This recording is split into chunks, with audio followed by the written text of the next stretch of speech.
Hi everyone, how are you doing? My name's Gareth Duffin and welcome to Know Your Shift, a podcast where we explore the challenges, opportunities and impact of change in all of our lives. Change can be unsettling and often difficult to navigate, but it's also a part of growth and progress. On this show, we'll be talking to experts, business leaders and everyday people about their experiences with change and how they've overcome obstacles to embrace it. Whether you're looking for inspiration, practical tips or just a fresh perspective on change, we get actionable advice. So let's dive into the world of change, embrace the unknown and help you to change your direction.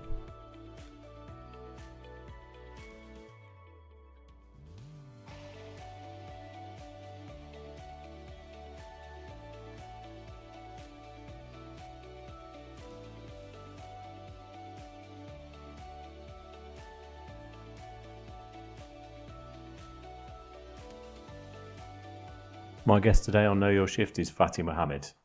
Fathi is Head of Residential Operations for Aparto.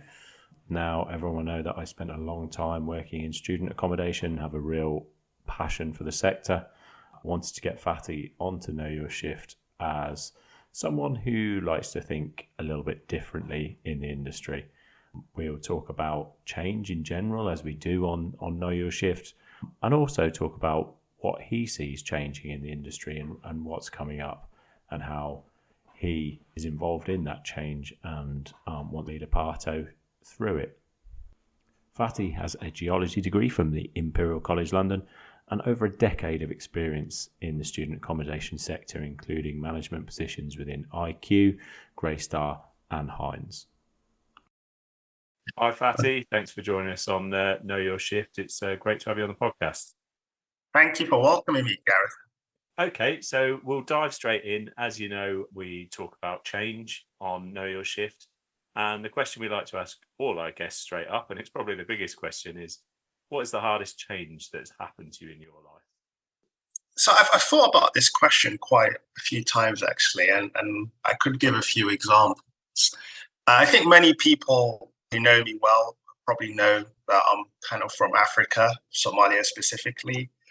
And I wasn't born in this country. So for me, the biggest change I've ever had in my personal life has been kind of climatizing to European culture when I first came here and how radically different that's been. And it's quite an unusual situation because when I came here, I was basically a refugee. And at the moment, that's kind of a hot topic, as you know. We've got kind of the boat situation that the current government seems to want to tackle. And we've also got quite an influx of kind of mass refugees from Ukraine as well. So this past year has been, a reflection of, for me, that journey that I personally went on and being able to kind of empathize with people that are coming here now, having made sort of a similar journey about 30 years ago when I first came around 1995, and the change that moving from essentially refugee camps in Ethiopia and Kenya to kind of a council estate in North London. It's definitely a big shift. And when you're 9 years old, 9 years old, and you're leaving behind everything you've ever known, that does kind of have a traumatic and, it certainly shifts everything you've ever known. And, you have to kind of develop a new mindset, you're learning a new language, a new culture, you're seeing infrastructure you've never seen before. So I think this past year, I've definitely reflected on that journey. I've probably forgotten about that journey throughout my career and my life. And that's been kind of one of the biggest changes in my life. And I think the second biggest change, if I can kind of bring it back to my personal career, is kind of giving up a career or aspirations in science. And that's where, my training was. That's what I love to do at university and in college. And I was unfortunate enough to graduate in the last financial crisis back in 2008. And there was no demand for graduate geologists, basically, during that time when all exploration and the whole industry, earth science industry, came to a halt. coming to a realization that, after so many applications, hundreds of job applications, every continent on the planet, that, that this might not work out and that you have to pivot to something new. That was painful. I had to go through it. I've accidentally landed on my feet here in kind of PBSA student accommodation, which has been great to me over the last 10 years, 11 years that I've been in the industry. But I think coming to that realization and making that transition for me was definitely the biggest career change, and that I definitely had to come across. Do you think, obviously, I don't know what age you obviously went through that first change coming over to the UK, but do you think that sort of, and then you ended up making another big change, having studied geology at Imperial College and then ending up working in student accommodation. Do you think that affected you in a positive way? Having made that change at, I assume, what was a fairly young age, in how you deal with change later on in your life and your career. Yeah, I think, look, when you're a kid in Africa in one of these camps, you're not necessarily going to school every day. Depending on which of these camps you end up with, there might be no education. So for the first 9 years of my life, I've probably had 2 years of solid education, and the rest of it was just being in a transient state of essentially one city to another, one country to another, and you essentially learn to become a street kid. So it's a different kind of education. You get to learn how to be on the streets, how to navigate the environment that you're in. You certainly become a lot more kind of resourceful, I would say. You learn to handle people as well, because you're dealing with all manner of people, your peers, teenagers, adults. While if you are just in education, you're just probably dealing with teachers and your peers, right, on a day-to-day basis. So you certainly kind of have to have a lot of street smarts about you.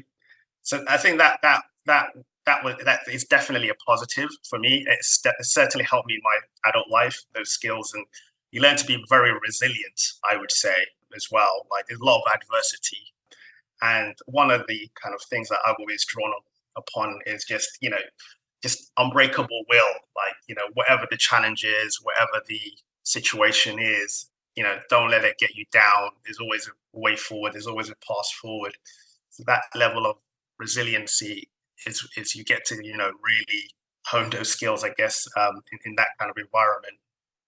I was going to say, compared to that change, this might seem like a small one, but you also moved from London to Manchester, which, some people that live in the UK, that would be a huge change for them. What sort of brought on that wanting to move north? Yeah, to move north, it was kind of career driven, I think, almost certainly, just from what I recall, because I made that transition around 2017.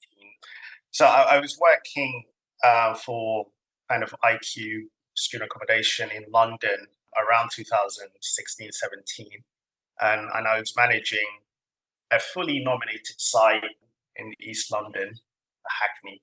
And previously to that, I was at Greystar, and there was a transition from Greystar to IQ, and I was managing one of the South London, like, premium high-end DL direct let sites there.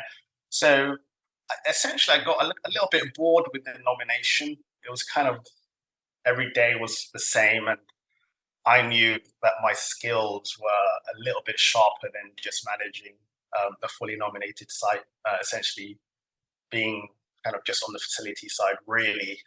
And, one of the things I always recommend to people is, read industry publications, read all the reports that the agencies put out every single year. And at that time, I think Manchester had more cranes than any other city in Europe, as one fact that I was reading. And all these new build to rent and student pads you see in the city centre now that have literally just exploded over the last 5 years, all of those were coming into commission. So I needed to do something to kind of stimulate my career a little bit. And that's when kind of Michelle Singleton from the regional manager from IQ kind of approached me, because she was aware I was open to moving localities, and I was given the opportunity to kind of manage a small portfolio of about 500 beds in a city centre.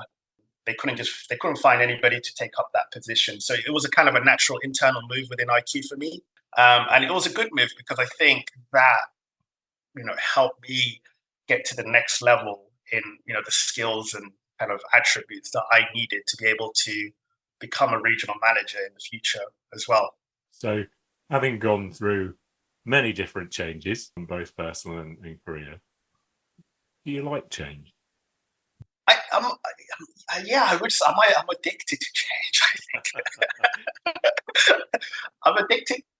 It's different. I think stimulation. Yeah, I've only got one goal in life that I actually work towards, I would say, every year. And that goal is I need to visit every single country in the world. So I've done about 27 at the moment. Oh, wow. So I've got another 100 and I think 23 left. So, that's the only goal I'm working towards consistently. Everything else for me is like a bonus, I would say. So, I wake up every day and I go, how lucky I am, because, just going back to my personal background, everything's stacked against you. You come in here to this country, don't know the language. It's already hard kind of growing up in a council estate. You go to it's an average school and you accidentally get into Imperial College. That's a funny story too, actually, if we have time to go through. So how did I get into Imperial College? So I didn't know what uni I wanted to go to be honest with you. I only had one goal for university, which was it needed to be like a high-end university, top 5, right? So I had no idea Imperial was top 5 or top anything, right? So one day, one of my mates called Amit Morty, he's a great guy, which he taught me a lot actually about life and how to succeed. So I asked Amit where he's going because Amit's very successful. He's like, I'm going to Imperial College. And I was like, what grades do you need? And it was like AAA or some ridiculous grade. But this back in 2004, by the way. So I was like, I looked at my grades and I went, I'm a B student. I need to get there. So the next year, literally just from one conversation, I had a goal, an accidental goal. I need 3 A's to get into Imperial, right? And then the next thing was, I was like, I didn't care what course I did as long as it was a science course, right? Because I love science. So I said, okay, what's the one course I have a realistic chance of getting at? So you have to really focus here. So it's like chemistry. I was looking at the rejection ratios, no way. Physics, even harder. Biology, I could get into biology, but I was like, I don't like writing essays. In biology, you have to write a lot of essays. So I was like, I need something where I write less essays, have some maths in it, and be able to figure things out. So geology, the earth science department was like a natural fit for me. I love to travel as well. And all the travel was fully subsidized there. So basically, you're paying tuition fees of like £1,000 a year. But the course costs the uni probably like 15 grand per person to run. It's mental. I love the fact that obviously one thing that I know about you is you love your data, and we're going to come on to that later, is you were looking at rejection ratios even back then for course.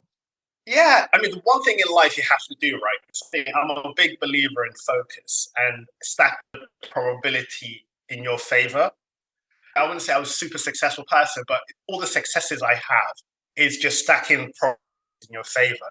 And I was absolutely ruthless, even from a young age. Through 4 years of French, right? And I went, GCSE French, I'm sorry, I'm not taking the exam. I can't waste my time revising to get a G or a U or whatever the grade was going to be. So I popped up one day. I went, look, I won't say her name. I can't do this exam. It's a waste of time because if I do this exam, I can't revise for maths, English, science, the things that I thought mattered. Every subject matters, but the things I thought mattered more to be able to get to that next level. Dropped art. I think one of the other compulsory ones was geography, I think it was. So yeah, just really focus on the narrow pool, stack the grades in your favor, get to the next objective. So it's like gamifying education, basically. I like it. I think there's definitely some advice out there. Although not doing exams, I'm not not sure we'll be giving that advice, but I like it. I guess we have a shared history, love, passion for purpose built student accommodation, and sort of combining that with change as we always discuss on here. So, what do you see are the biggest changes happening in student accommodation sector right now? I think right now it's an interesting time because last year, you know, I think the volume of students in the system caught a few people off guard. Um, so there's a massive influx of international students. And so we're seeing like our ratios of domestic to international students just be more in favor of that international student pipe, like that bookings basically. The pipeline of the waiting list that we had for international students last year was just off the charts. So I think the biggest change happening is that the kind of high-end purpose-built provision has been very successful last year, and it continues to be very successful this year. The bookings that we have for our most premium assets, far outstrip what we call essentially the middle end and more of the budget options.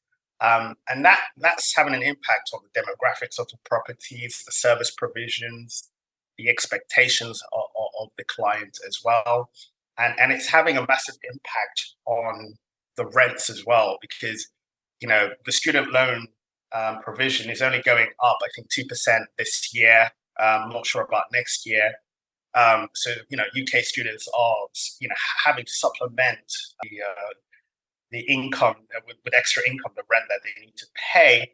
What we're finding out is, local students are being priced out of high quality, good accommodation, and having to resort to, more, I would say, precarious accommodation situations and more lower end and maybe not as great of a landlord type accommodations, which I think is not a good trend. So I think the industry needs to address affordability together with councils and universities, because there's just not enough affordable accommodation being built at the moment, and there's a need for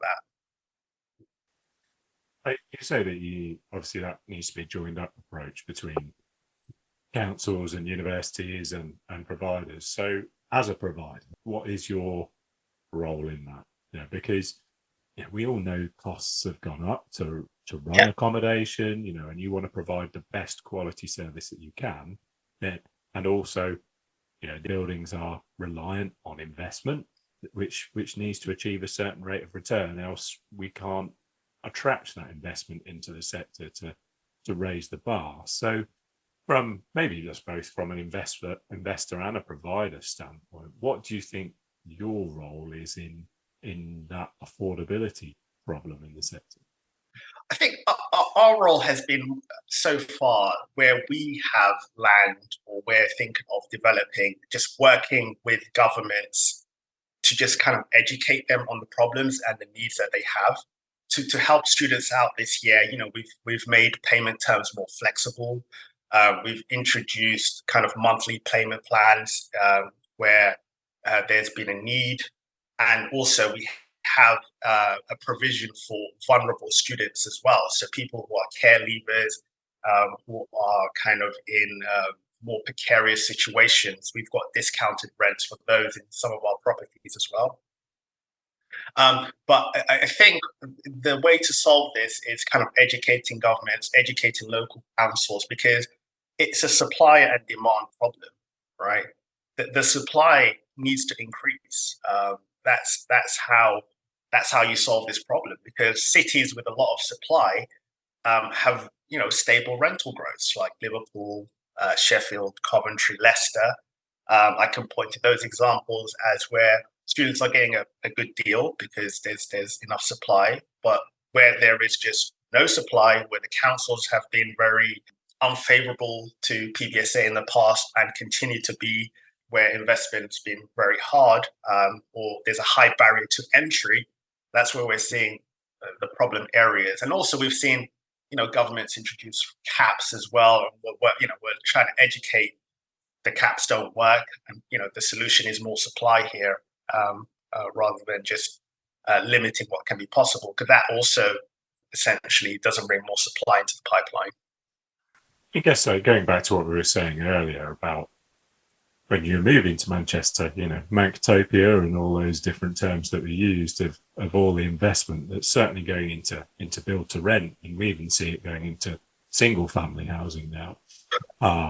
Why are investors, in your opinion, pivoting towards build to rent when PBSA clearly has great rental growth, a huge demand that doesn't seem to be going anywhere, yet we see, the pipeline is not anywhere near what we need it to be? So build to rent is an interesting one because, I saw the latest rent in Manchester, and this is a city I know well. And the growth rates, are somewhere in the 20% in the kind of the build to rent sphere as well. And the reason for that is there's students living in them. Right? There's students living. So it's the build to rent product in some of these cities has kind of in some part become de facto student as well. So the attraction for build to rent that I see is, it's a more flexible product, right? You have different levels of people that can go in there, young professionals, students, you name it, right? And they're clustered in kind of up and coming cities where there's been a lot of investment. There's lots of tech jobs or other jobs that are kind of attracting millennials and Gen Z. And it's really hard for young people to get a deposit to own their own homes as well, right? So what you have is kind of a transient workforce that actually naturally wants to be flexible, right? And so this build to rent product where there's low deposit, sometimes no deposit, pets are welcomed.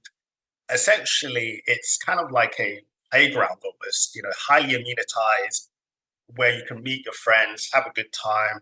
And also the best schemes that I've been in have an element of co-working space as well, right? So if you're a freelancer or, have the ability to work from home 2, 3, 4 times a week with very high speed Wi-Fi, precariously low student accommodation, some of these have become de facto student pads as well. One thing that definitely caught the imagination of the industry, and one of the reasons I wanted to write you on, was your unofficial launch tracker that you were publicising back in the autumn on LinkedIn. I think you had everyone hooked on your daily updates, and even some providers, were demanding to be on the list after you'd not put them on there. So, what made you want to come up with that? So the unofficial launch tracker was an impromptu idea that I had, kind of pitched it to a few people. The data is very poor in the industry, I would say. There's a couple of really good providers of data that you could go to, Student Crowd, StuRents, some of the agencies as well. But live data and actually what's going on in the ground, leather on the ground, boots on the ground, and live day-to-day data is very rare unless you pay huge sums of money. So it kind of snowballed from just, trying to educate the industry. Mainly our focus was trying to educate asset managers and kind of investors on what's going on as well. And kind of to put our brand out there because, we have some of the best data in the industry, even though we're a small outfit. We have some of the best research in the industry that I feel. And, we've got insights that, we don't share necessarily to public, but you might have seen, 25% of what we have kind of posted on my LinkedIn page. And we just wanted to kind of put the brand out there as a leading kind of research and data gathering, as well as a property management firm as well. We've got ambitions to eventually do a little bit of third party as well. So at the moment, about 5% of our portfolio is third party, but we want to grow that, but we don't want to grow that in a unsustainable way. We're a bit of a high-end niche provider. So we want to make deals and get deals which make sense as well. So we have had some interest coming off the back of that campaign. So it was mainly kind of an education campaign, I would say, more than anything else. Yes, my thoughts about it were every provider is running their competitor analysis that they update every week, probably on an Excel spreadsheet. Makes me think that will the industry ever get to that point, like a hotel model, where they're monitoring rates, across cities, across markets, from one, centralized platform? Maybe there's a gap there. Yeah. I think internally there's probably a gap. I mean, this is not hard, right? To get a data scraper on a website, it's not hard. It's not, people probably don't have the imagination on how they want to do it, right? But to scrape websites is easy. People who are in the Amazon sort of FBA space, retail, they do it every day, right? What products, how are they changing, volumes, that type of thing. So a little bit of investment, and you can do it quite easily. I don't think for most providers it makes sense to track this on a daily, weekly basis, to be honest with you. Most markets, tiny markets, there's not much change, honestly. Some other markets where it's really hot, there are daily changes.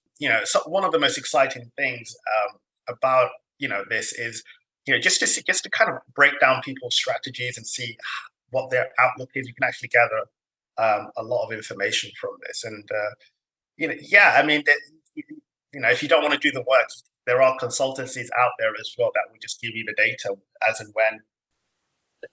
Last question on rent is I've been talking to a number of providers over the last few months, and it feels like, going off the back of what you said, that there was an unbelievable level of demand last academic year, probably from the effects of the pandemic, and that doesn't see any slowing down this year, that's for certain. In fact, it looks like it's increasing.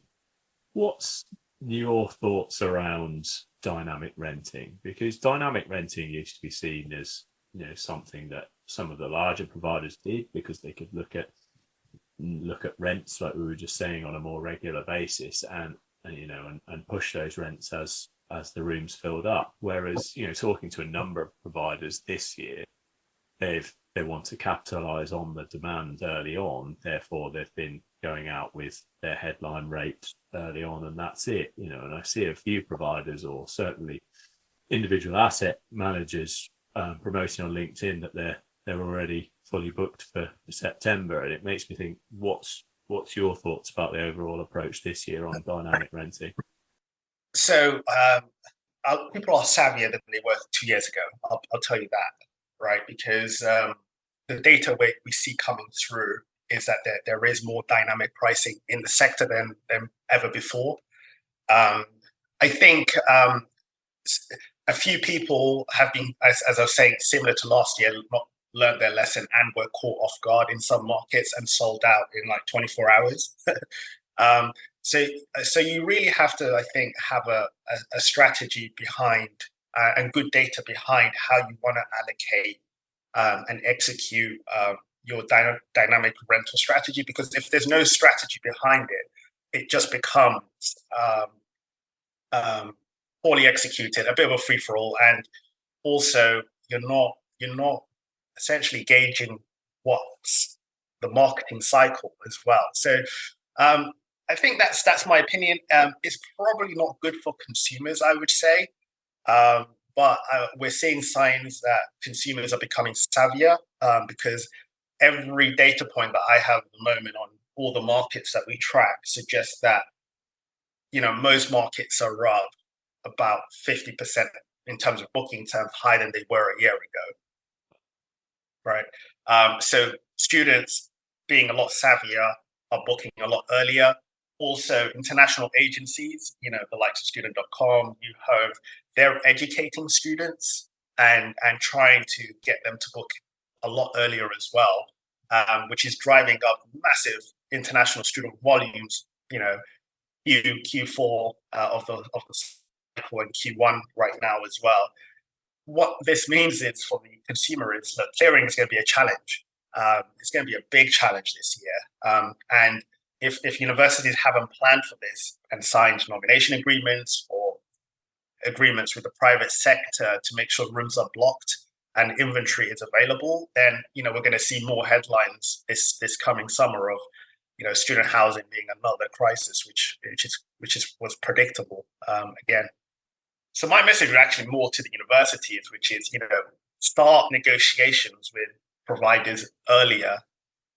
Start talking to us a lot earlier about what you need, what your expectations are, and how we can fulfill them. A couple of universities that I personally deal with have done that very well this year, and they've got good hedged positions for clearing, but we can see signs that others have not, and it's going to be an issue again. The problem that we've never seemed to have solved of the relationship between PBSA and universities. Some cities, like you say, some universities are fantastic at it, and others have got some work to do.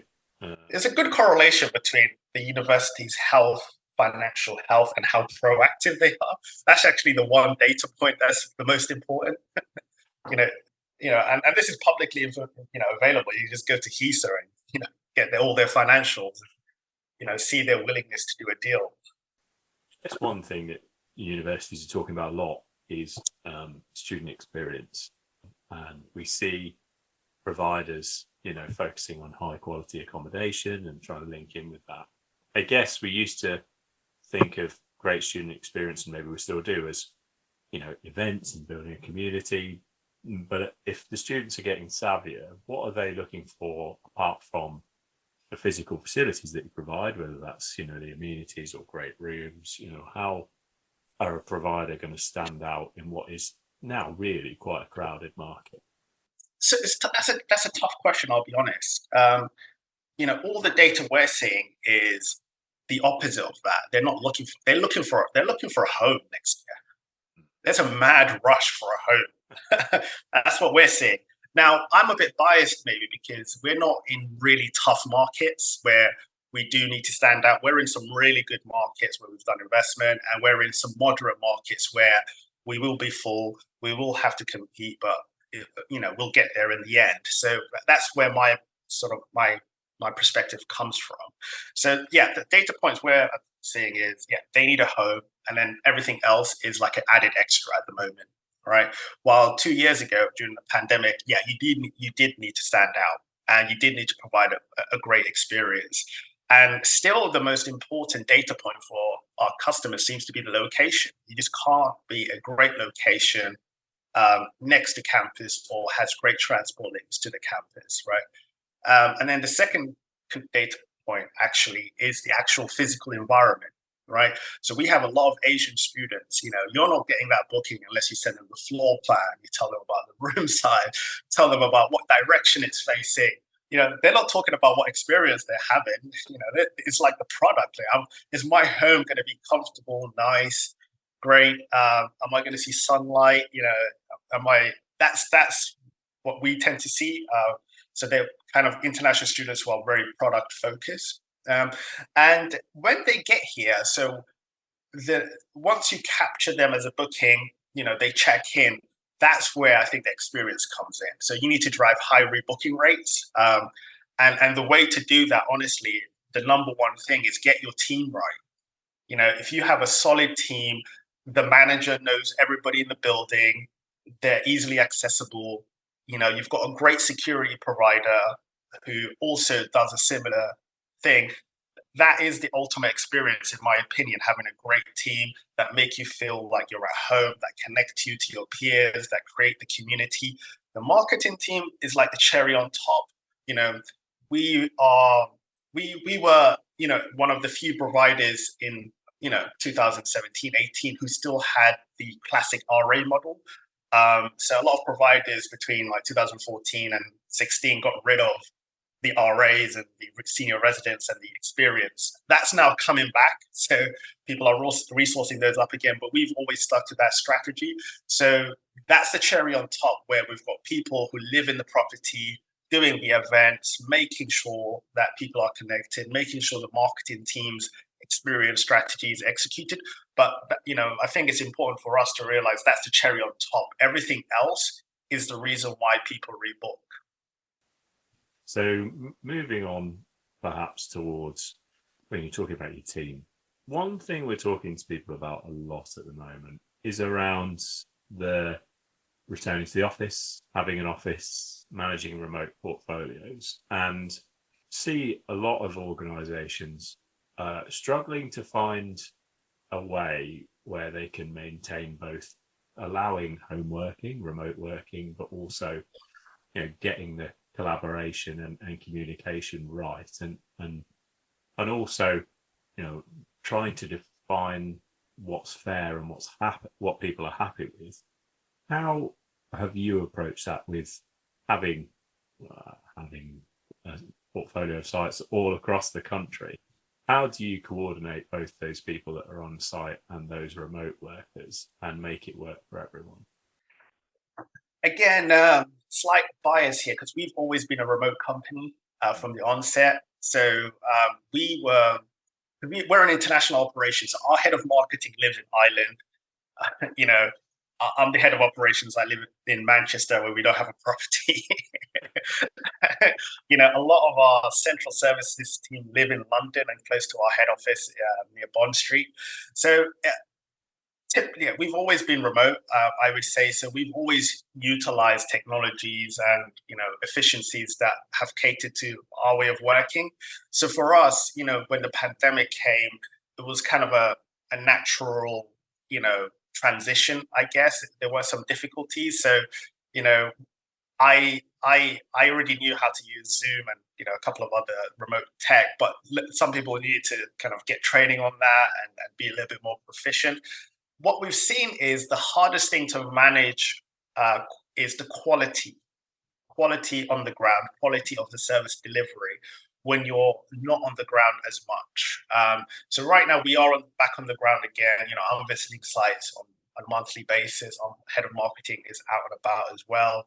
So we do a fair bit of traveling, but managing that quality of output of services is what was the most challenging. So we did see some sites deteriorate. Not, maybe that's the wrong word, but the quality did drop. The cleanliness standards did drop, and they needed a little bit more support than other sites. So maintaining a consistent brand standard was probably the most challenging part.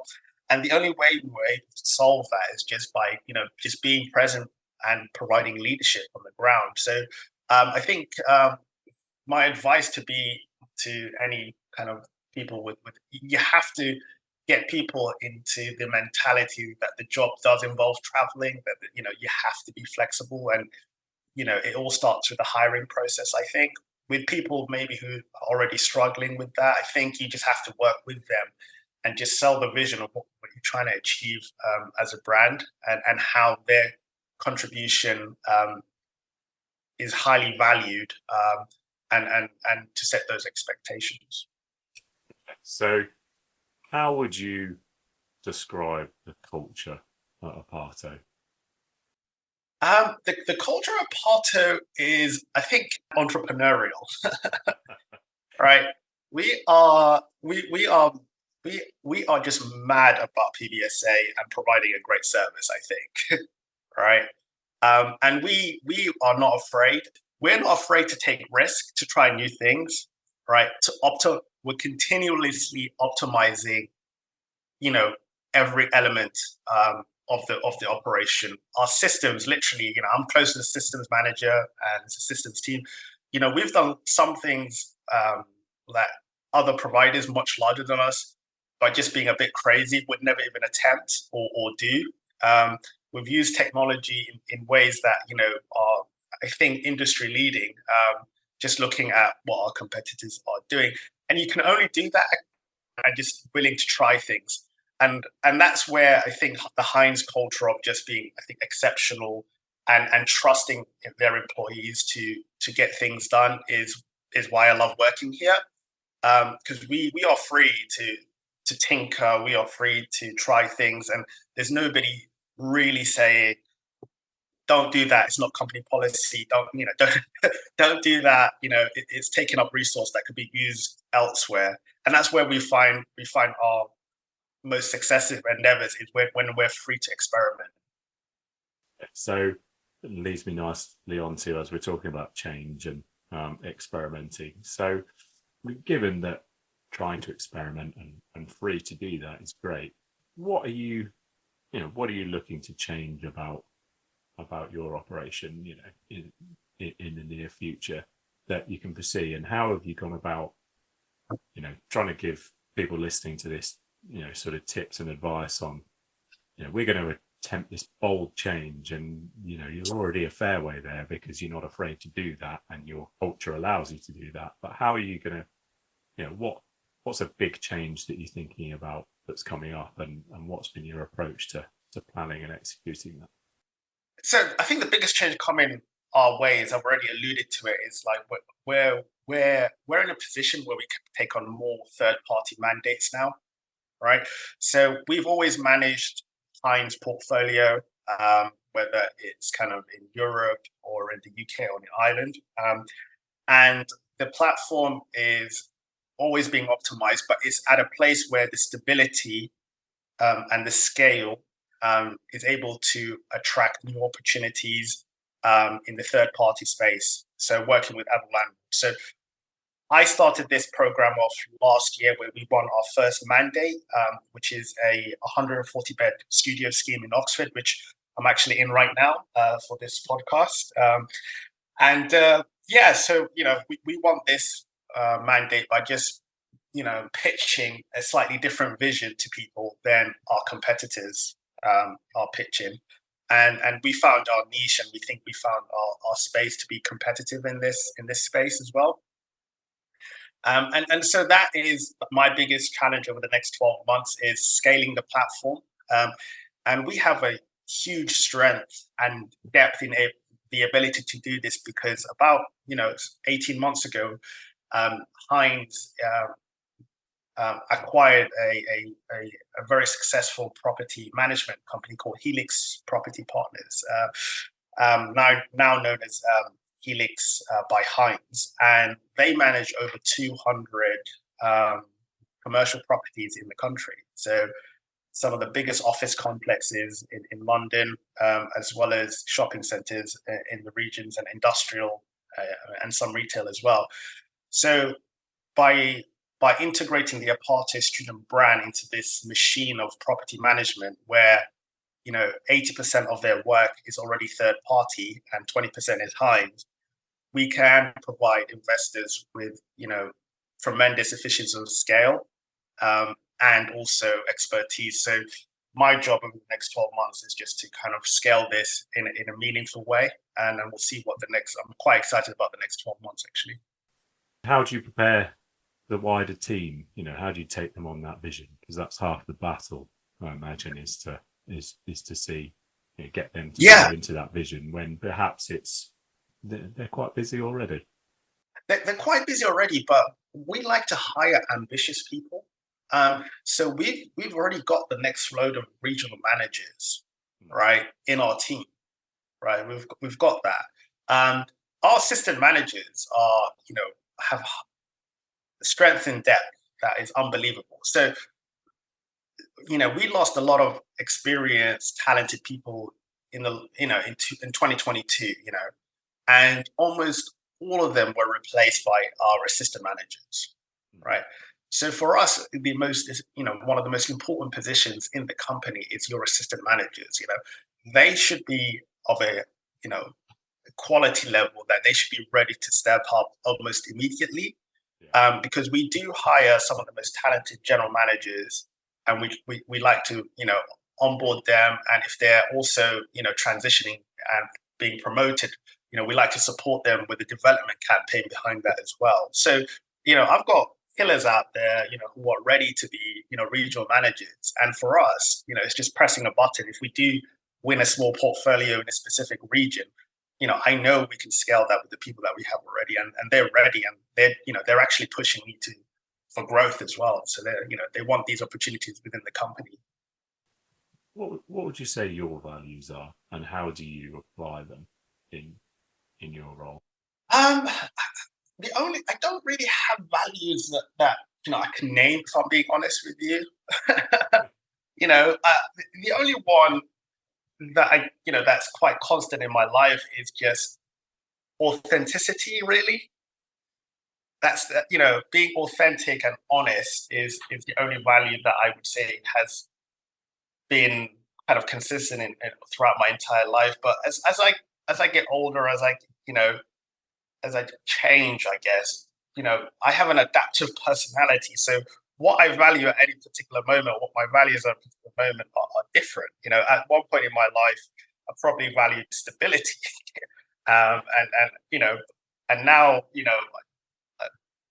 it might be different. So I think being authentic, being honest, just being yourself. People are just, not. I don't like fake people. So and I can pick them up quite quickly. So I think that's the only value that has always been consistent throughout my life. We all know that PBSA it's a 24-hour business, and other than planning your next 27 countries to visit, how do you switch off from, there's always something happening on site. We know when, you leave a site early evening sometimes, and there's, that's when the sites come alive, and that's when most of the activity happens. How do you, what advice could you give to people out there in the industry that, are constantly thinking about work or worrying about what's going on their site when they're not there? Yeah. So I think that boils down to your level of comfort away from the site is dictated by how proficient your people and processes are. And the first element of that is people. If it's an outsourced provision, like your security company, it has to be awesome. We work with a shout out ProTech Security in the southeast of London. And Umer, who's a former police officer, right? He's my security manager.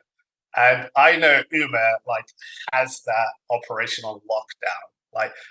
The people that he hires are valued. We've had the same team for a number of years. Those people are happy with the work they do. Their remuneration is very important and are well paid. And so, we've had people who are ex-army, et cetera, who are just really good at their job in being a security provision, and also provide a great customer service as well. So they know our students better than we do. But yeah, it all boils down to who you have as your account manager, what the people they hire are and what they do, and if they can keep them as well. You don't want different people every other week. That's always a challenge. I've been through that. Luckily, not recently. So get the people right, and then the processes as well. So if you can get these processes right, most of the problems are actually solved on the ground, and you're just getting calls about some of the serious stuff where you've told them to call you. So if you're getting calls only on the subject matters where you're expecting a call, I think that's how you can kind of rest easy at night. And then, you have to switch off at some point. So, I tend to have two phones, of course, and I'll put one of them on Do Not Disturb when I don't need to be disturbed, because I know if I'm not going to be disturbed during that time, there's cover for me, right? The system and the escalation process is robust enough to handle me missing a call now and again. One other thing that I wanted to talk to you about was we see a lot of demand from investors at the moment around ESG, looking for providers, whether in-sourced or third-party managers, to demonstrate strategies and plans for ESG, and also starting to see customers be more interested in sustainable providers and sustainable business. What are the biggest initiatives are you seeing in the industry in regards to ESG? And are you seeing, I know we touched upon customers at the moment, there's huge demand just actually securing somewhere, but is that becoming part of their agenda for looking for somewhere, looking at Aparto or another provider's sustainability credentials? So the investment side, I think that's where the demand for ESG initiatives is coming from. This has been kind of a hot topic because of everybody's energy prices just going absolutely ballistic. So some of the things that we're seeing is looking at retrofitting built properties with various energy saving initiatives, essentially. This particular one in Oxford that we've built is probably, one of the best ones that I've seen, where, it's a new build property, the owner saw the energy crisis coming, and a lot of infrastructure has been put into this place to make sure, it's as environmentally friendly as possible. There's tons of solar on the roof. Every studio has its own energy meter as well. So, if the charging model changes in the future, and customers have to pay for utilities, there's a meter there as well, so it can be fairly recharged. Some of our competitors I know are looking at retrofitting these meters into their kind of clusters and studios as well. Whether the charging model will change, we don't know, but people are definitely starting to think about it. And on the social side, I think that's where Aparto has been probably the strongest, and it's really been led by our head of marketing, Tara O'Brien. So you might have seen recently some of the initiatives, such as raising money for the earthquake appeal in Turkey and Syria, the fashion shows that we've done where students have kind of donated clothing, and we've sold those on as sustainable fashion to raise money for the charity. Just to generally focusing on the well-being. So we partner up with Booth, who are a kind of a digital mental health support company. So all of our students have access to kind of 24/7 mental health support via that digital platform. So they can actually talk to trained counselors online. And, it's all private. We don't have any of the data. It's one-to-one counseling. So those types of initiatives have been good. And as I was saying earlier, we've done deals where we're housing, the most vulnerable students as well, the care leavers, and anybody in sort of precarious housing situations. We've partnered up with one university on that initiative as well. Lastly, we always do some quick fire questions. So I'll start off with the first one.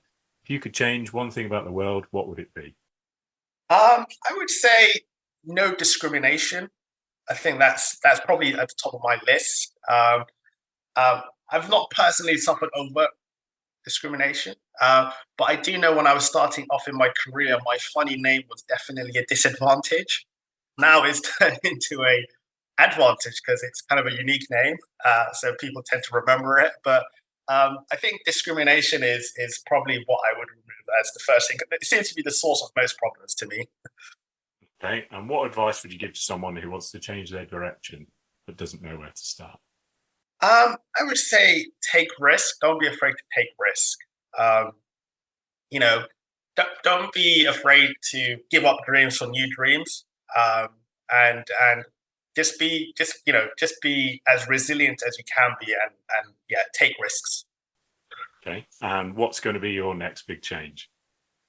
I'm not sure because, as I said, change comes to me at random points.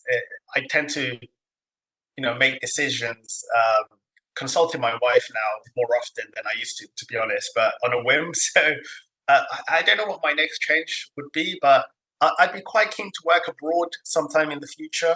Don't know when, but I'd be keen to work abroad. I'd love to work in Africa at some point as well. So I don't know what I'll do there, but Africa is a continent quite close to my heart, and I'd love to do something there in the future as well. This question always puts people on the spot, but we like to ask the previous guest to recommend another guest, someone that could join us on Know Your Shift to talk about change. So have you got anybody in mind that you would like to recommend that I should go and ask to join me on the podcast? I think one of my best friends, Eddie Kane. You need to, Eddie. So I think get Eddie on the podcast. He's got some interesting stories and an interesting perspective. Often 180 to me. I think that's why I like him so much. Make a good team. I'll certainly include him in the notes and tag him in the post to see whether he'll join us on the next one. Yeah.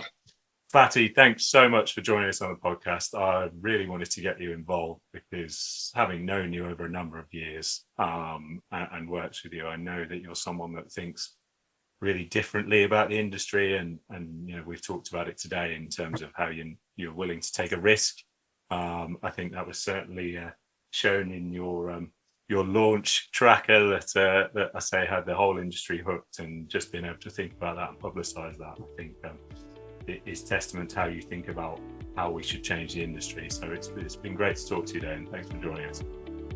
Brilliant. Thanks for having me. And yeah, let's get Eddie on. I'll have a word with him as well. Thanks, Fathi.